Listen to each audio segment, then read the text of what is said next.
Should we start? Should I record? Okay. Okay. Hare Krishna, everybody. Thank you all so much for joining us. And we are really inspired with your consistent presence on this wonderful Gita sessions. That is Bhagavad Gita, 18 chapters in 18 weeks. And now we are almost ending our middle sixth section, that is chapter number 12. Yes, today we'll do chapter number 12 and it will be facilitated by Her Grace Preethi Vilasini mataji. And after the session, we will have a Kahoot quiz that will be for chapter 6 to 12. Okay, so be prepared for Kahoot and wish you all the best. So over to you, Preethi Vilasini mataji. You can take over now. Hare Krishna. Thank you so much, Kirtira Sundari Mataji, and welcome to everyone. Welcome. We are continuing our 18 chapters and 18 weeks series for the Bhagavad Gita as it is. And as Kirtira Sundari Mataji mentioned, we have gone quite a long way. So we are about to complete the Bhakti chapters, and today the chapter name itself is Bhakti Yoga. Devotional service, Bhakti Yoga. So we'll start off with the prayers. Om Ajnanatirmirandhasya Jnananjana Shalakaya Chakshurunmilitam Yena Tasmai Shri Gurave Namaha. I was born in the darkest ignorance, and my spiritual master opened my eyes with the torch of knowledge. I offer my respectful obeisances unto him.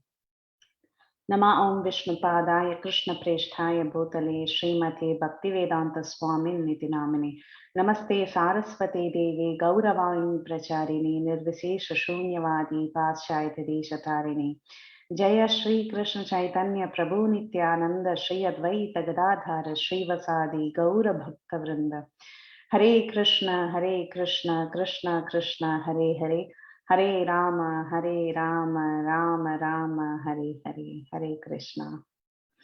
So before we head into chapter 12, that is titled Bhakti Yoga, as we have always been doing, we'll have a quick overview of the previous chapter, chapter 11, the universal form. So anyone remembers the acronym for the previous show? Even before asking the question, Jayesh Prabhu has replied Rupa. Very nice. Yes, the acronym was Rupa.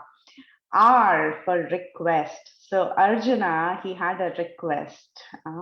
He asked Krishna to show his universal form, not for himself, but to convince others and to ward off imposters.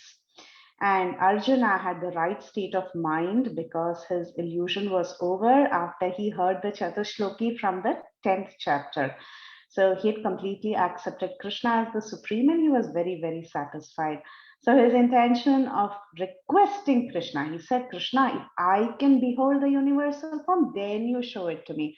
So Arjuna's idea of requesting was for the sake of others, though he was convinced.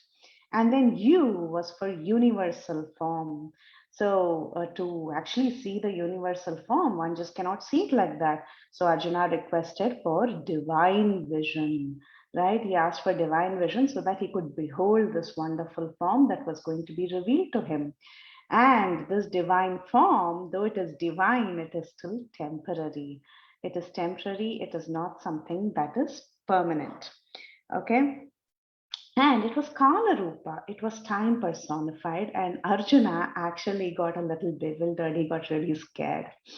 Then P was for prayers of Arjuna. So seeing that wonderful form, he started offering his repeated obeisances again and again. He was offering obeisances from all directions because he didn't know where to even start from because it was so vast and all pervading. So he understood that Krishna is the ultimate refuge. And then finally, A is for armed forms. So after he saw this wonderful universal form, Arjuna, he asked a question, who are you? What is your mission? And then Krishna, of course, he explained that he is time personified. And then later Arjuna requested him, please show me your four-armed form and then come down to your two-armed form. And the glories of the two-armed form are described towards the end of the chapter. That this two-armed form is indeed the rarest and most difficult to behold. Universal form is, yes, yogis can see the universal form, but the two-armed form, that sweet form of Krishna, is extremely rare and very difficult to behold. But how do you see it? You can see it if you have Ananya Bhakti and if you work for Krishna. So you should have unflinching devotional service to actually behold that beautiful two-armed form of Krishna. So this is how chapter 11 ended.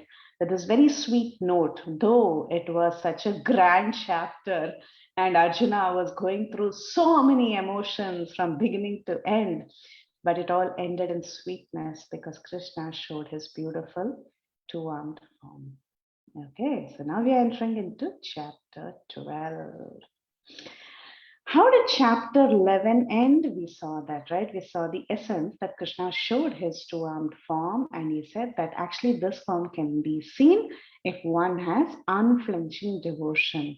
So how did he state that? The last verse of the 11th chapter was, my dear Arjuna, he who engages in my pure devotional service, free from the contaminations of fruitive activities and mental speculation, he who works for me, who makes me the supreme goal of his life, and who is friendly to every living being, he certainly comes to me. So he said this grand statement, and 11th chapter ended. So he said you have to do Ananya Bhakti, you have to do devotion. But then, what are the details of executing bhakti? What are the different gradations of bhakti? Do we have options in devotional service? Is it variegated or is it very monotonous? Everyone has to do only this method. Is it like that? So, those details are discussed in this chapter, Bhakti Yoga. How devotional service is expressed to that most wonderful, most beautiful form of the Lord, which is two-armed. Okay, so the acronym for the 12th chapter is God, because we're going to discuss about God, right? So the acronym is God. G is for Godhead. He is the supreme, right? So G is for Godhead. 1 to 7 verses. O, options, the options that we have. Because this chapter is going to talk about the different options in devotional service. 8 to 12 verses, they talk about the different options. And D is called as the dear verses because repeatedly Krishna goes on telling from verses 13 to 20, such a devotee is very dear to me. Such a devotee is very dear to me. He says that he's dear to me, he's dear to me, he's dear to me so many times in those verses from 13 to 20. So they're called as the dear verses, or they explain the disposition of such a devotee. Okay, that is another way of understanding it. Okay. So let's head into chapter 12, Bhakti Yoga, G for Godhead, verses 1 to 7. So now Arjuna always, right, he starts off a chapter with a question. So now Arjuna's question was very interesting. So he asked, Krishna, you spoke about devotional service. You showed your beautiful two-armed form. You said it's very rare. And you spoke about performing devotional service. But then before I can get into more details about this devotional service, I have a question. He saw the universal form previously, correct? So when he saw the universal form, Krishna himself told him this is temporary. Okay, between the two, Krishna very clearly said, my personal form is the one that you should be concentrating on and you should perform devotional service to me. But then Arjuna knew that generally transcendentalists are classified into two. One is the devotees who worship Krishna in a personal way, and two are the impersonalists who like to actually worship the impersonal form, meaning they have an impersonal conception of God. God is that white light, everything is Brahman. Such kind of conceptions are also present among transcendentalists. So Arjuna's question was, I understand about the universal form, but now tell me, when I say devotional service, when you say devotional service, to whom should I perform this devotional service? Right? What is the glory of this devotional service? And by performing this devotional service, whom should I actually, worship through this process? So that was that was Arjuna's question. Who's the object of my worship through this devotional service? Is it the personal form or the impersonal form? Which is better? Which is better? Should I worship the personal or the impersonal form? So that was the question now Arjuna asked. So now Krishna, he clarifies, he tells Arjuna about the results of the impersonal worshipper and the personal worshipper, and then he'll compare the two, and he will obviously tell us which is better. Okay. So Krishna said, those who fix their minds on my personal form, they are always engaged in devotional service. They are worshipping me with great faith, and they are considered by me as most perfect. So straightforward answer. They are definitely the most perfect. The ones who are worshipping me in my personal feature, they are the most perfect. How is that possible? Because a devotee who's worshipping Krishna in his personal feature thinks about Krishna all the time. He devotes all his activities in the service of the Lord. Whatever he does it for the pleasure of the Lord. So, therefore, such a person is in constant samadhi.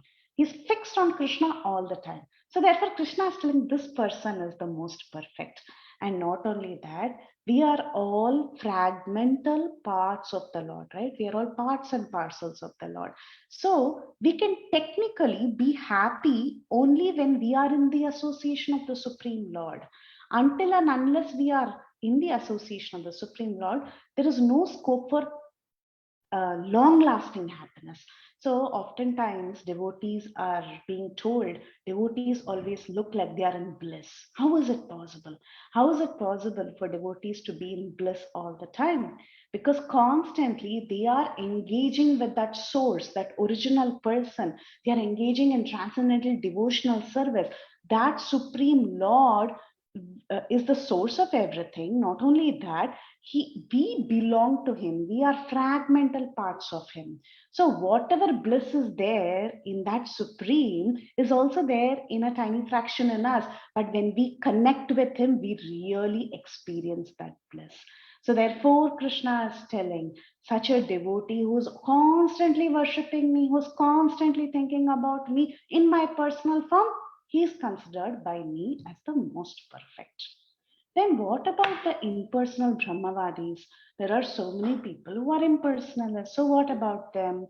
So do they have a chance? Do they have a chance to come to Krishna? And Krishna tells, but those who do not directly worship Krishna, but who attempt to achieve the same goal of liberation by an indirect process, they will also somehow achieve Krishna. Okay, somehow they will achieve, but it's not easy. After many births, the process of jnana, trying to attain the Brahman, it is not at all easy. It happens over a very long period after many births, and it's an indirect process. It is not straightforward. It's going to take a lot of time. And such a person, after many births, a man of wisdom takes refuge in me, knowing that Vasudeva is all.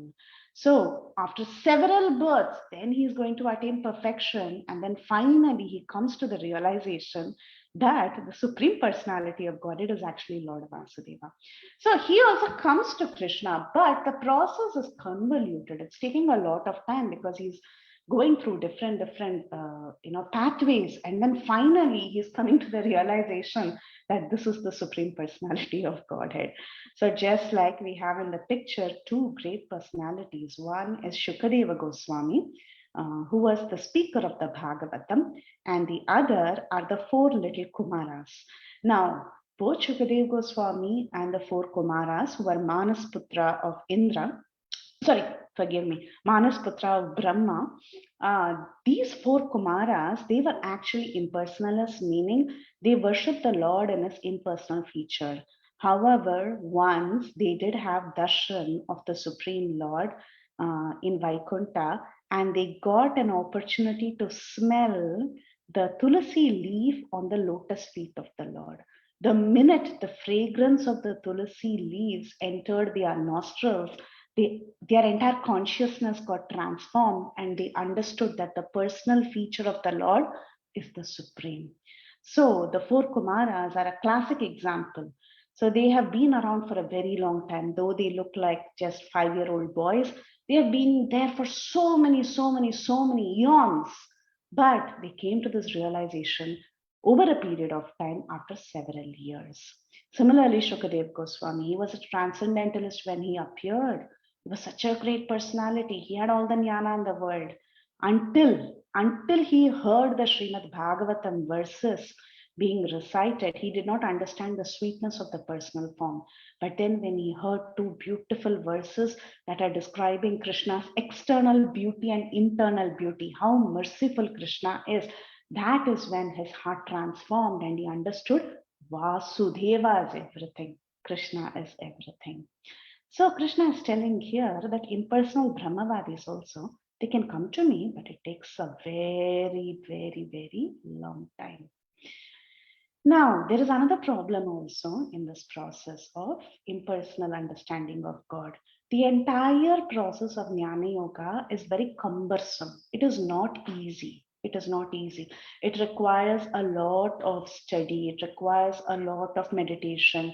It is not going to be a very simple process. It's very troublesome and advancement becomes very difficult. So for a person who's embodied, who's in this body that has so many demands, this process is definitely not that simple.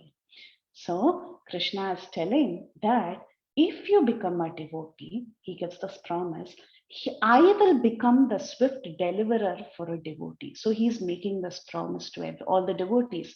He's telling, but those who worship me, who are giving up all their activities unto me and they are devoted to me without any deviation, if they are engaged in devotional service, if they are always meditating on me, if they have their minds fixed on me, O son of Pratha, then for them, I am the swift deliverer from the ocean of birth and death. So if a man is swimming in an ocean, who do you think can rescue him? Ideally, someone who's not drowning, who's outside in a boat, can actually rescue him. So we are all in this material world and we are all drowning in this material world. Who can actually rescue us? A person who's outside this, right? A person who's outside this is the one who can come and deliver us. So for such a person, Garuda Purana, it actually says, or rather Varaha Purana says, according to the commentary, that Krishna, he comes on Garuda and he gives his hand and he pulls out this man who's actually drowning in an ocean. So this is how Krishna is. He becomes personally the swift deliverer of such a person. It's a very beautiful painting of a man who's drowning and the Lord is on top of Garuda. He has mounted Garuda and he's coming fast and lending his hand to that person. This person can catch hold of the Lord's hand and he can get delivered. So that's Krishna's promise. Now here we are going to make a comparison between these two processes. One is the process of devotional service, bhakti yoga, trying to worship the Lord in his personal form, and the other is other processes, which is impersonal. So let's make a comparison here. You see two pictures here. One is a cat with its little kitten and a monkey with its little baby monkey. So how does the mother cat transport its baby to different places when the baby has not yet started running? It would catch its baby in its mouth and it would take the baby in different places, right? So here the kitten is completely dependent on the mother cat. Okay, is the kitten really independent in his endeavor? No, he's not independent. The mother is taking care. So like that, for devotees, Krishna is taking care. He's telling, I'll come and I'll give my hand and I'll take you out of that water. Don't worry. But whereas you see a monkey here, a baby monkey always clings on to its mother, right? A baby monkey is clinging on. So independent endeavor. It is making an independent endeavor to be protected. So in most of the jnanis, they are making an independent endeavor to actually advance in their path that they have chosen. However, a devotee is under the mercy of the Lord. He is very dependent on the mercy of the Lord. Okay, just like the kitten. So the kitten is going to be very careful in carrying its baby. The cat is going to be very careful in carrying its baby kitten. Now, when I said that, does it mean that we don't do any endeavor at all? No, that's not the point. We need to do endeavor. We must do endeavor. And we must also depend on the mercy of the Lord. So, this is actually exemplified in a beautiful pastime by Krishna, which is the Damodar Leela pastime.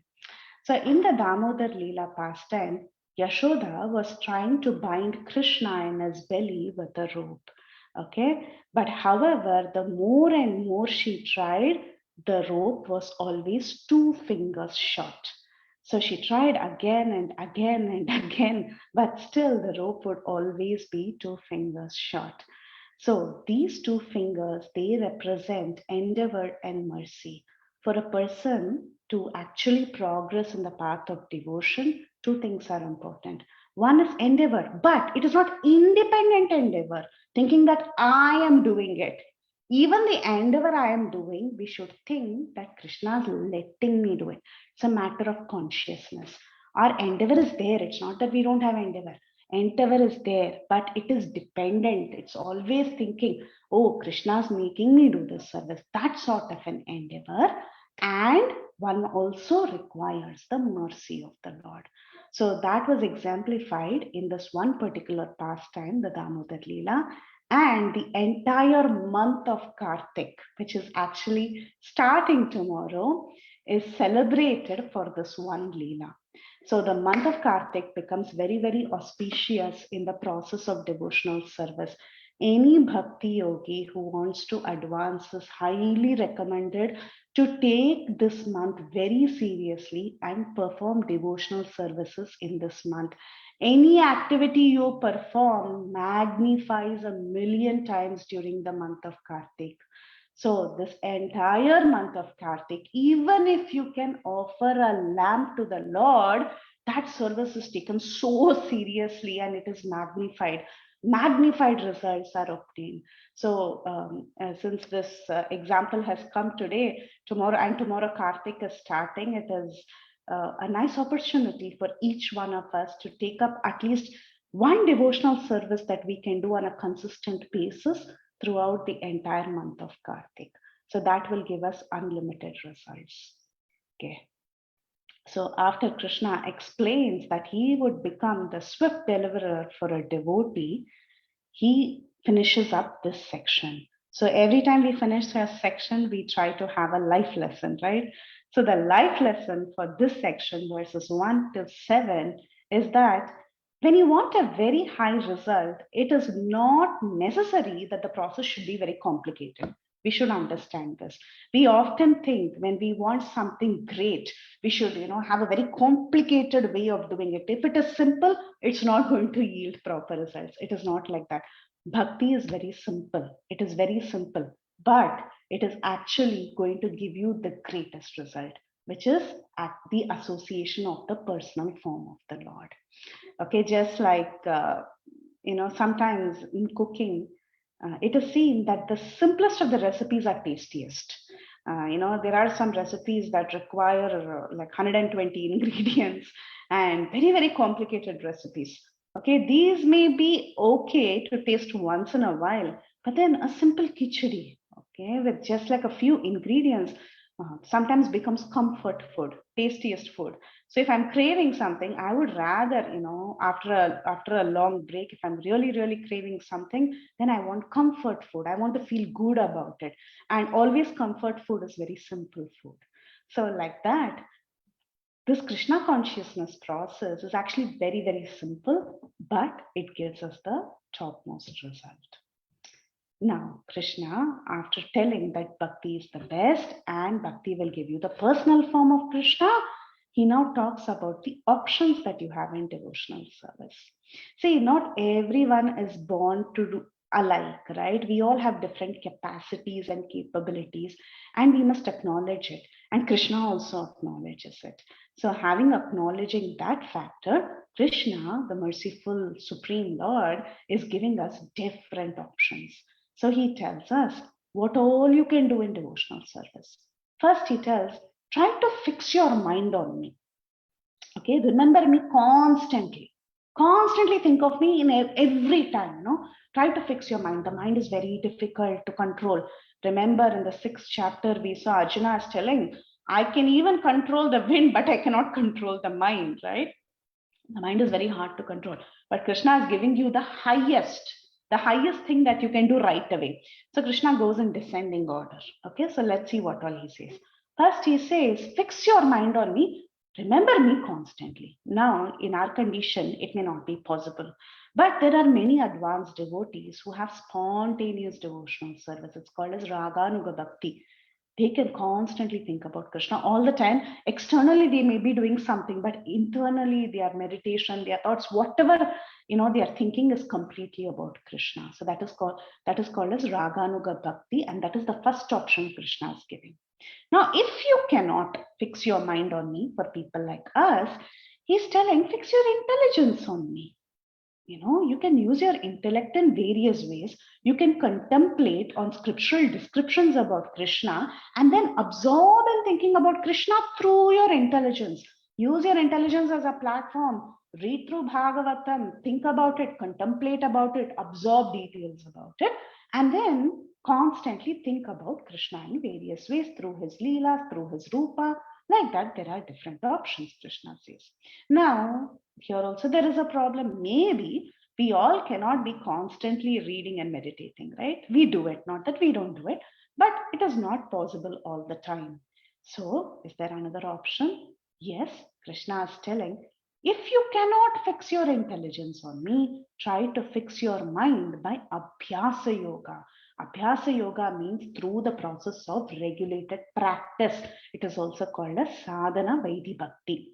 That means make a schedule for yourself. Practice. Wake up in the morning, chant your rounds, do your deity worship, read Bhagavatam for some time, listen to some classes, do your daily chores, cook bhoga, offer to Krishna, spend your time like that, have a schedule, go regulated, do Vaidhi sadhana bhakti with rules and regulations. So this is something that is practical, which almost everyone can do. Right? So he gives the third option, try to fix your mind by Abhyasa Yoga Sadhana Bhakti. And he talks about some people who cannot really do any of these. Okay, some people really cannot do so much of Bhakti Yoga or anything. It is hard for them. They just don't want to commit for a very long process.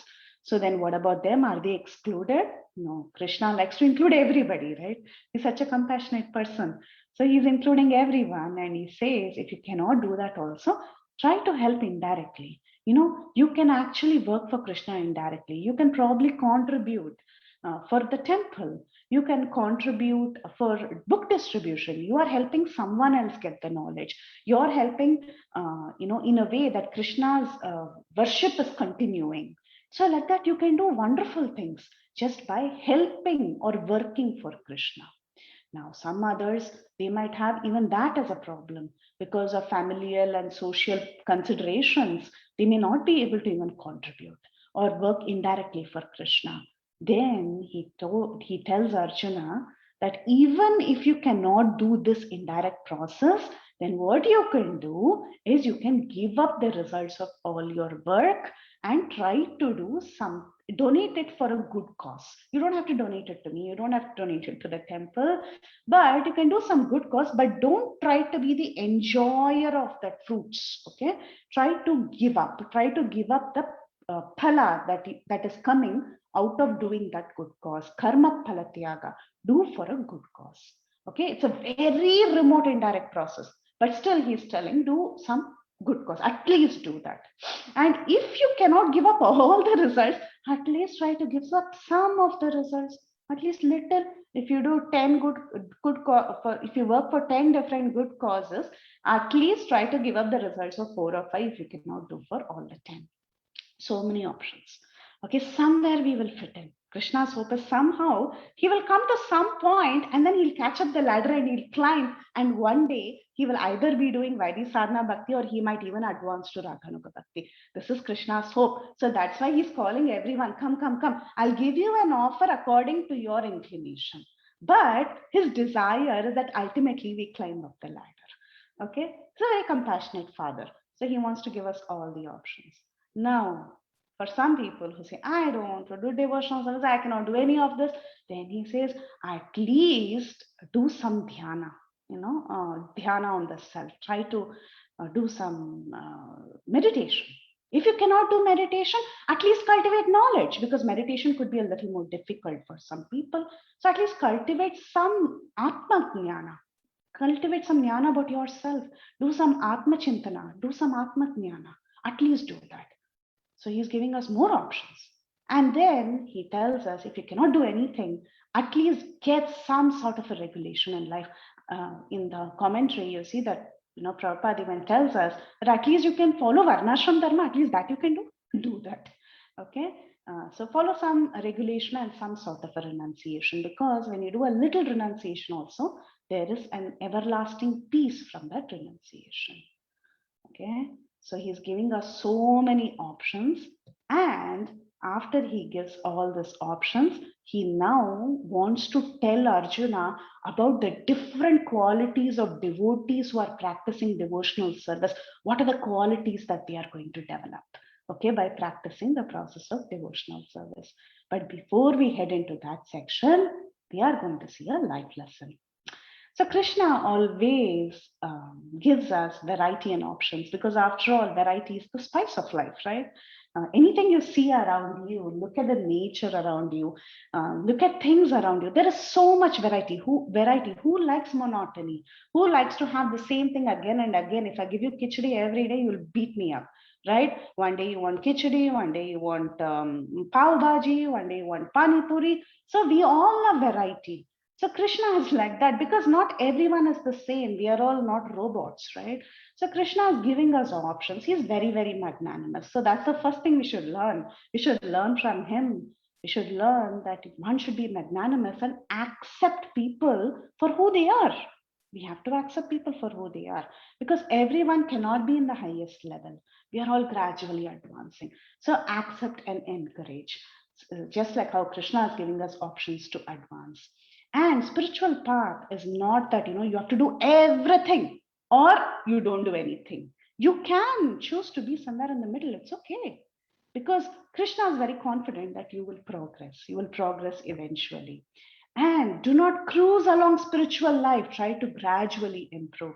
Don't try to skyrocket, okay? Today itself, I'm going to chant 16 rounds.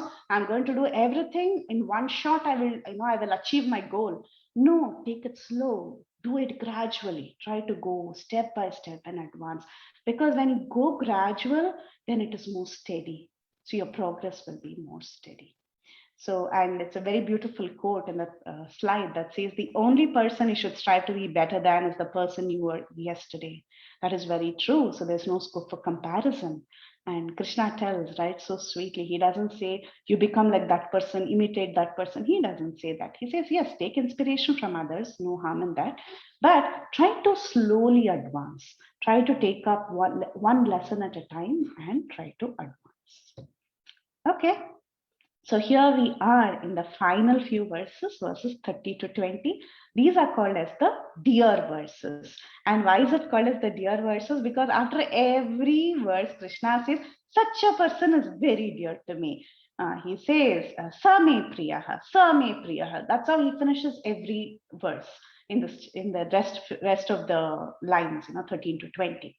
So what are the different qualities? So he says, such a devotee was practicing this path. He's not envious towards anyone. He's friendly to all. He's merciful. He doesn't have any false sense of proprietorship.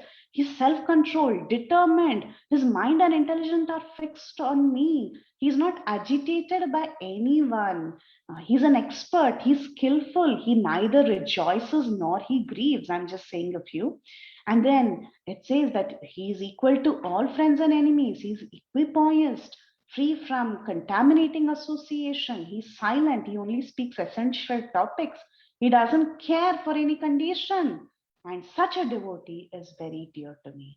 So, like that, he goes on telling, he lists a few qualities and he says, such a devotee is very great to me, is very dear to me. So he goes on like that and he speaks about 31 different qualities, 31 different auspicious qualities. But, the underlying fact is that Krishna says such a devotee is dear to me.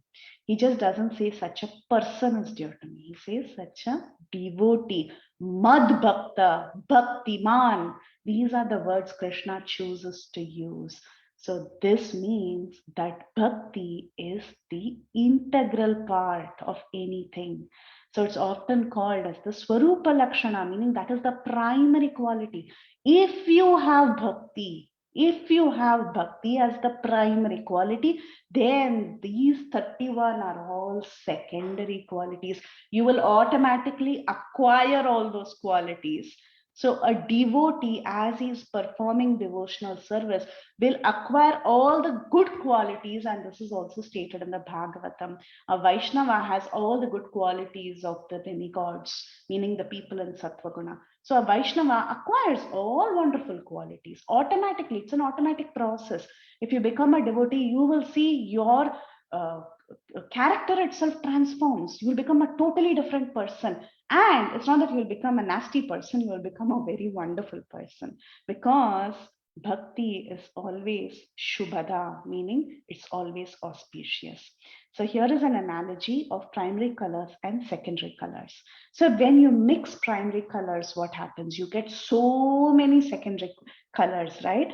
Like that, this bhakti, this devotional service is like that primary color.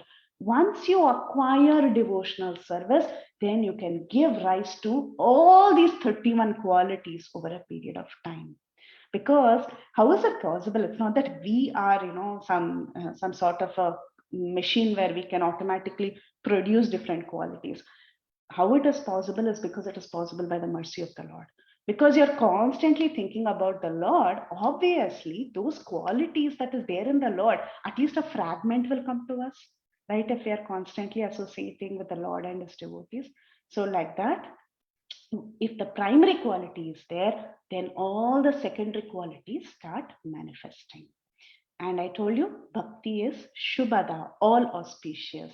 So another analogy is that a queen, wherever a queen goes, her maid servants also follow, right? So like that, if you have devotional service, you see the maid servants, they are constantly following her wherever she's going. She is the queen and she's surrounded by the maid servants. So if you have this queen of devotional service, then all the auspicious qualities will automatically follow you like maid servants. So that's how Krishna ends this chapter. He says, just take devotional service and everything will fall in place. So quick revision, very short chapter because we have to play Kahoota. So stay tuned. So the acronym was GOD, Godhead. First, Arjuna asks about God, and he asks about personal and impersonal form, which is better. And Krishna says that if you worship the personal form, it is always better. Such a devotee is considered best by me. And he says, I am the swift deliverer. I am in control. Okay.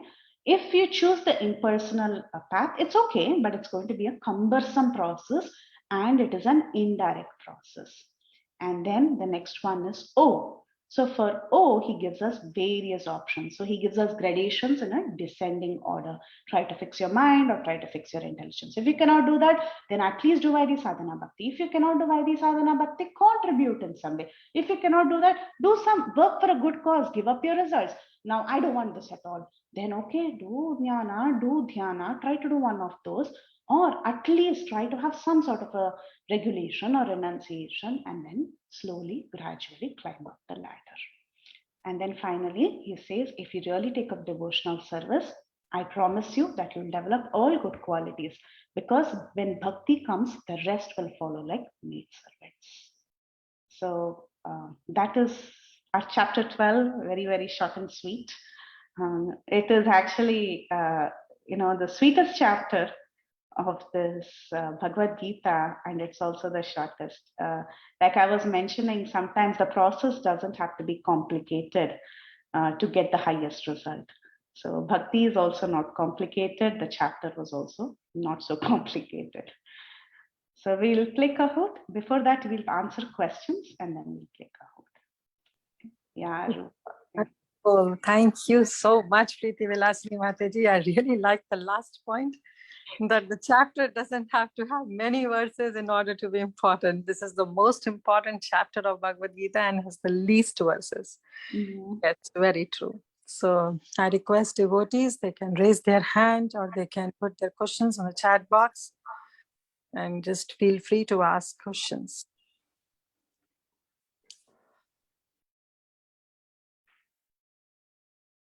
A very convincing chapter. Nobody has questions. Everybody is ready for devotional service for tomorrow, Kartik. Yes, yes. Tomorrow's Kartik. So even if you light a lamp, it goes a long way. 1 month of offer, right? So you go, what is that? Mega sale. So it's a mega sale for 1 month, devotional mega sale.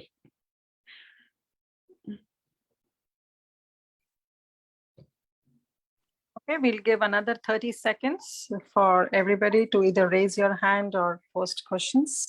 And then I'll start getting meanwhile ready for Kahoot.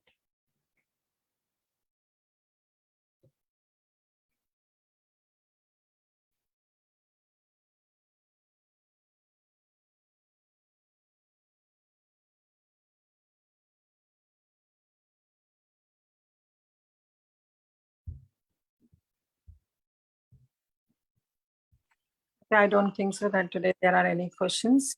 Okay. So can you just tell them about Kahoot? Yeah. Okay, so your pin is 274603. You can see the screen, right? We can see the screen. So everybody, if those who don't know, please go to the website www.kahoot.it. And as soon as you are on that website, you'll be for the game pin, please enter the game pin and then you'll be ready to play.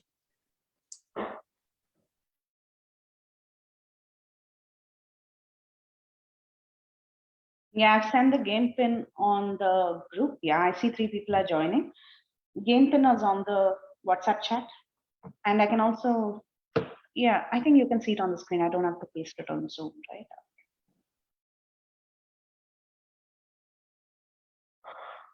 And we have a setting where you can see the questions on your screen as well. Not only the colors, you can also see the questions. So I hope it works well this time.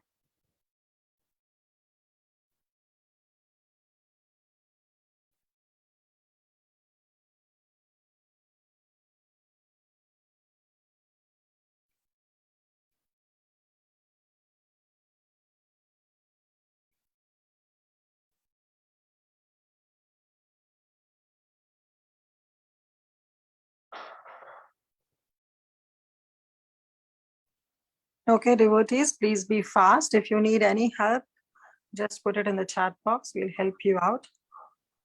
So we have 18 devotees and 4 of us are the main coordinators. So that means at least 14 people should join.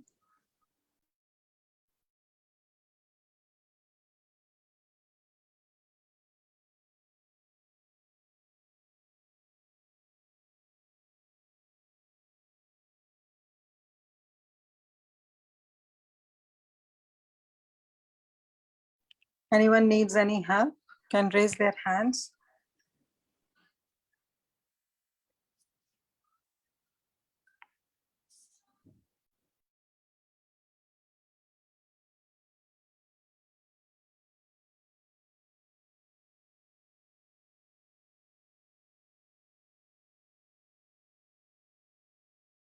Okay, I think we should start, right?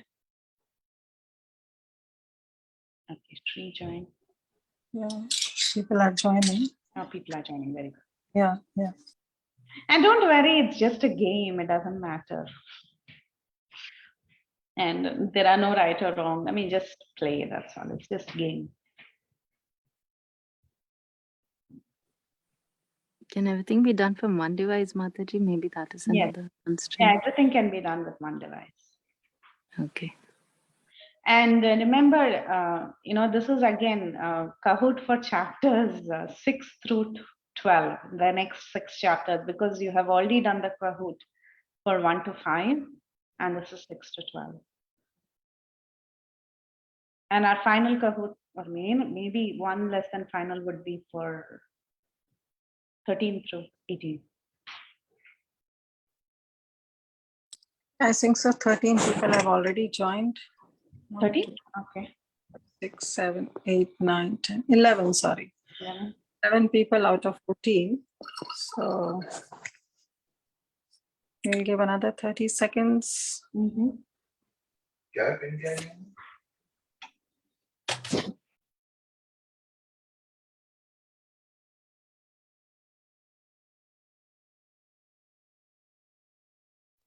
Okay, Mataji, I think so. You can start.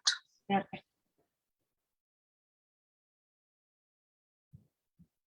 Chapter 6 to 12. Okay. I hope you can see the questions on your screen as well. Yes. Okay. For him who has conquered the dash, it is the best of friends, but for one who has failed, it will be the greatest of enemies. Spouse, brain, mind, heart.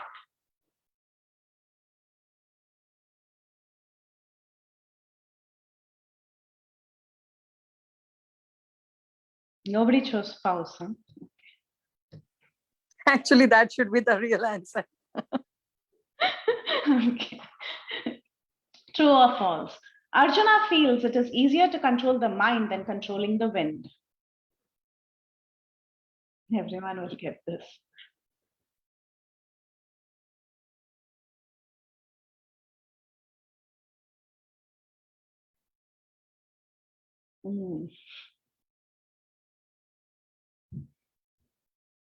The wind is more difficult to control. It was tricky, meaning if we have not read it properly. Yeah. Nice. Okay. Krishna's opinion is, of all yogis, one with great faith thinks of Krishna within himself and renders dash as the best. Social service, self-service, meditational service, devotional service.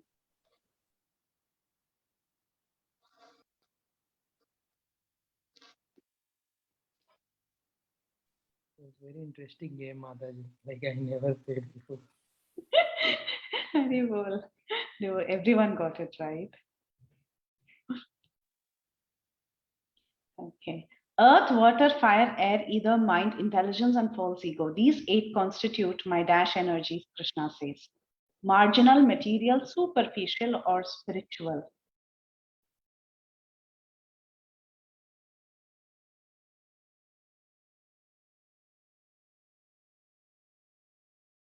Good. Material energies, because it is all to do with Prakriti, right? Earth, water, fire, air, ether.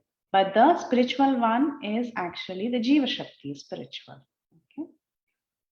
Mukta Daga climbed up, Jayesh on fire. Mataji, what are marginal energies, Mataji?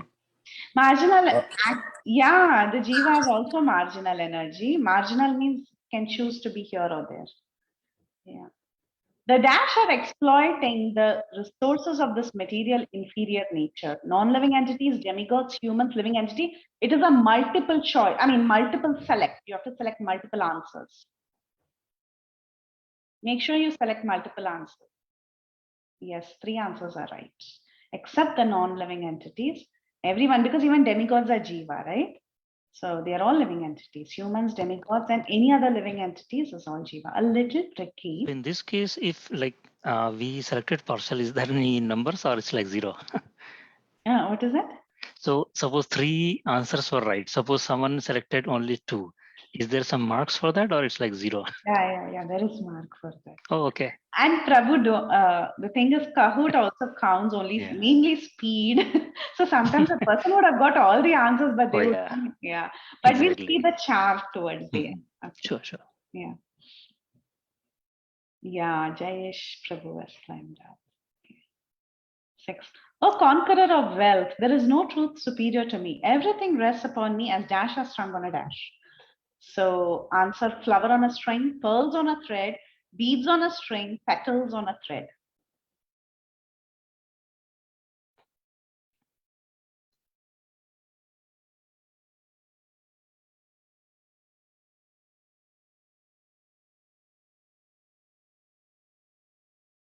Yeah, this is easy. Pearls on a thread. Okay. Sutre Manigana Iva. Okay, Krishna says he's not the original seed of all existences. True or false? Very straightforward.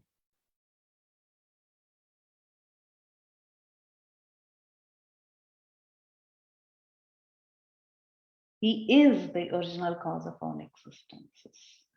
Mukta Daga climbing up, Jayesh on fire. The 3 modes of material nature can be crossed if one surrenders unto Krishna, surrenders unto the 3 modes, surrenders unto his willpower, surrenders unto an efficient leader.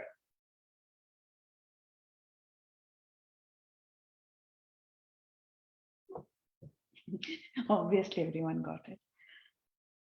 Yes, AG on fire. Okay. Which of these are not among the 4 kinds of pious people who come to Krishna? Desirer of wealth, inquisitive, distressed, greatly foolish.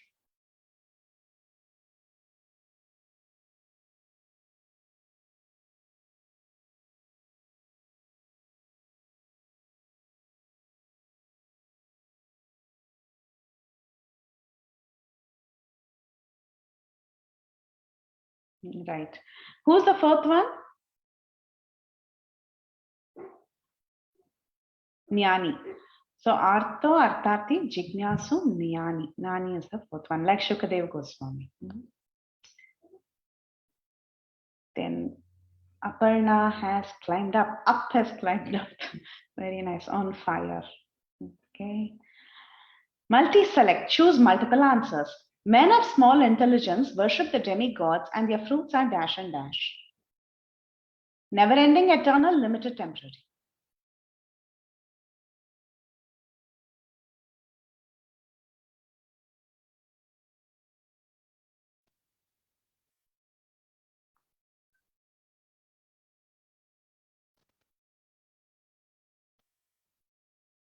Correct.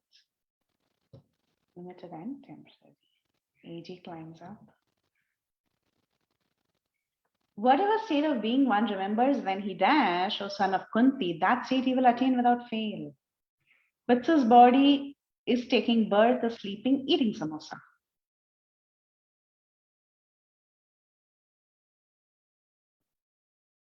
Eating samosa is tempting answer. That is the most probable answer. Quits his body. Awesome. Jai on fire. From earth to Brahma's abode are places of misery where repeated birth and death takes place. True or false?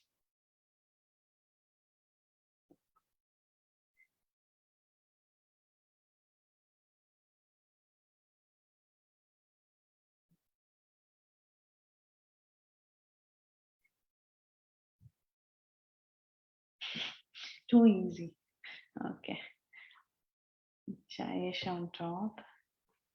True or false? A person who accepts the path of devotion is not bereft of the results from studying the Vedas, performing sacrifice. True or false? Wow, that was so fast in a second, split second, 5 answers.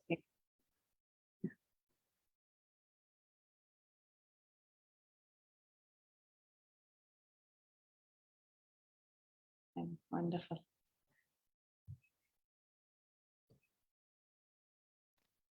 9th chapter describes the king of education, secret of all secrets, is everlasting and strenuously performed, joyfully performed, lazily performed, intelligently performed.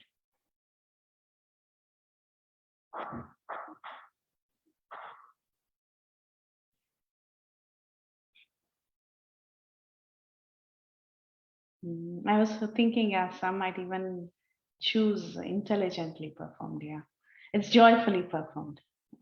Rajavidya Rahachaja Guhyam Pavitram Idamuttamam. Okay. Those who worship the demigods will take birth among the demigods. Those who worship the ancestors will go to the ancestors. Those who worship Krishna will go to Krishna. So the statement is true or false, or is it like it's all mixed up?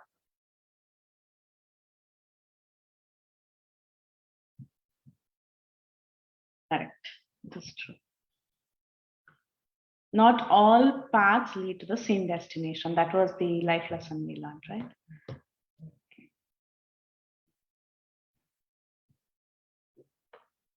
Whatever you do, whatever you eat, whatever you offer, and whatever austerities you do that as an offering to. So easy. Okay, Gita, Brahma, Atma, Krishna.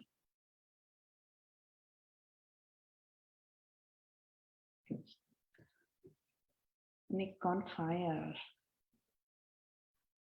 The Chaturshloki Bhagavad Gita appears in chapter 10, chapter 1, chapter 3, chapter 11.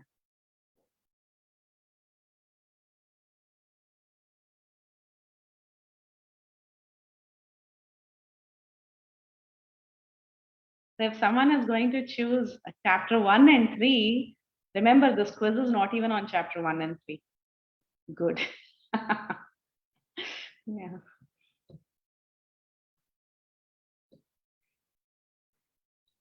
The universal form of Krishna is permanent. It's a permanent form.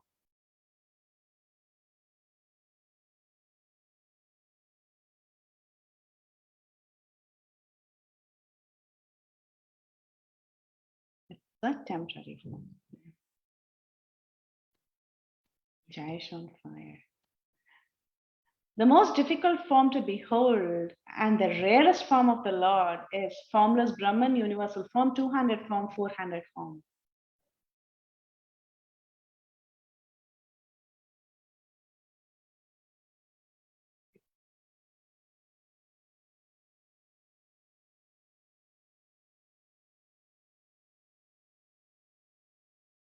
Yes. Aparna up. Last question of the day. The title of the 12th chapter is Jnana Yoga, Buddhi Yoga, Bikram Yoga, Bhakti Yoga. Bikram Yoga.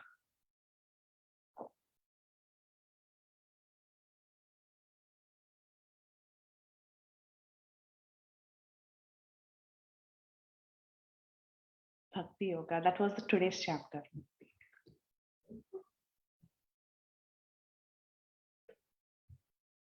AG, third place. Awesome.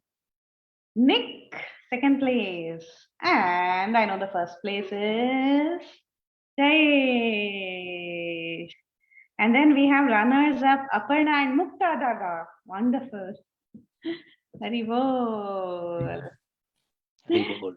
It was nice, interesting. It was interesting. Yeah, you want to see the scoreboard because you'll know, because most of you must have got many answers right, but it just pushes you down because of speed. So let me probably just move this and see participants. I think we should do every chapter, Mataji. Okay, why not? We can do that. We can keep 10 questions or lesser questions, but we'll do for every chapter. If everyone is ready to stay back after class, because some classes we really finish only after 1 hour. Today's class was pretty fast because the chapter is small. Yeah, but we can do it. If you're ready to play, no problem. Players 13, very nice. And I think some people got kicked out because sometimes Kahoot does that. Where is our scoreboard? Okay, here. Yay. See, many of you got most of it right. Jayesh, Nick, AG, Aparna, Muktadaga, AP, Hare Krishna, Avnish, Padma, Padmaja, Shri, Komal, Surendra, Arpita. I think some people just got kicked out halfway. Yeah. Awesome. So we'll do it. We'll do it every week. And whoever wants to stay back for Kahoot can stay back. Okay. Yeah. Anything else? Any questions, or anyone wants to share anything? Wow, it was so wonderful, and really loved the enthusiasm that participants had. Everybody is staying back and they want it every week. That's so. Yeah. But if class anyways goes longer. Mataji, your last question is actually you are testing whether we are listening to you or not today. Yeah. That Vikram yoga, right? Yes. Because I said many of the answers while talking in the first few minutes. Yeah. Yeah. That's true, Prabhu. So we are giving extra work to you, Matajis, for doing that Kahoot thing for every session. It's a pleasure, Prabhu. It's a pleasure. Thank you. Thank you. Okay. So then we'll end the call if there is someone else. Or what should we do, Mataji? We'll end the call? Yeah, because there were no questions, I think so everybody understood this process of Bhakti Yoga. And so yeah, we'll be starting the Jnana Yoga section from next week, 13th chapter onwards. It will be a lot of knowledge giving time, little dry, but still the beauty is Bhakti spreads through the entire Bhagavad Gita in various ways. So I think you will all like it. Yeah. Okay. So we can end the call. yeah, we'll end up. So thank you all so much once again for joining, for wonderful participation. So we'll end up here. Vancha kalpa rupascha kripa sindhu bhaevacha patitanam pavane vaishnavyo Namo Namah. Ananta Thank you. Koti Vrinda ki Jai Shri Jai. Prabhupada ki Jai. Glories to the Assembled Devotee. Hare Thank you, Mataji. Hare Hare Krishna. Krishna. Thank you. Thank you, Mataji. Hare Hare Krishna, Krishna. Mataji. Thank you. Mataji. Hare Krishna.